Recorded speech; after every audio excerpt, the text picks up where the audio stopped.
आयुष्यात जे काही घडतं ते चांगल्यासाठीच घडतं असं म्हणत सुरुवात करूयात आजच्या व्हिडिओला। आणि आज आहे 8 तारीख।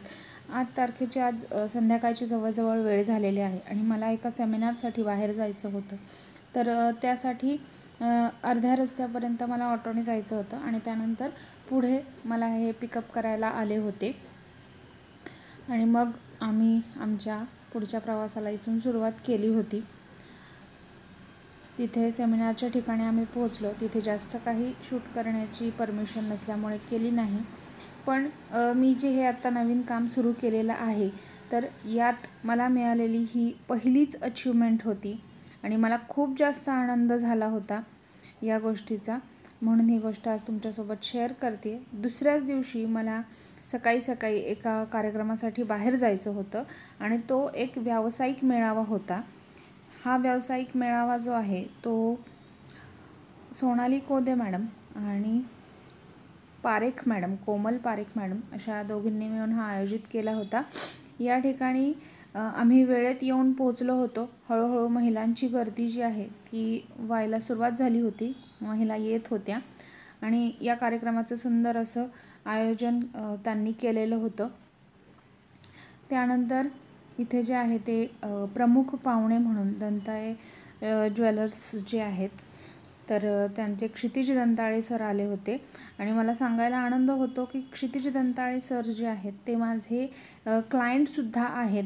तर मी जे काही काम करते तर ते काम तुम्हाला पुढच्या व्हिडिओमध्ये तर नक्कीच पाहायला भेटणार आहे, कारण याच ठिकाणी याच व्यावसायिक मेळाव्यामध्ये मी एक्सप्लेन केलेलं आहे की मी नक्की काय काम करते।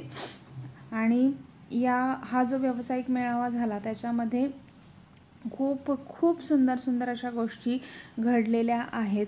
अगदी जी कर्णबधीर मुलं आहेत ती मुलंसुद्धा या व्यावसायिक मेळाव्यात सहभागी झाली होती।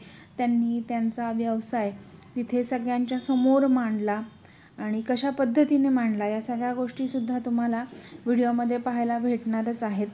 अतिशय सुंदर अशा पद्धतीने पाहुण्यांचं स्वागत जे आहे ते पारंपरिक पद्धतीने औक्षण करून इथे त्यांनी केलेलं होतं आणि हा जो पूर्ण दिवस होता गुरुवारचा 9 तारखेचा हा खूपच सुंदर होता, खूप एंटरटेनमेंट आणि फनने भरलेला होता।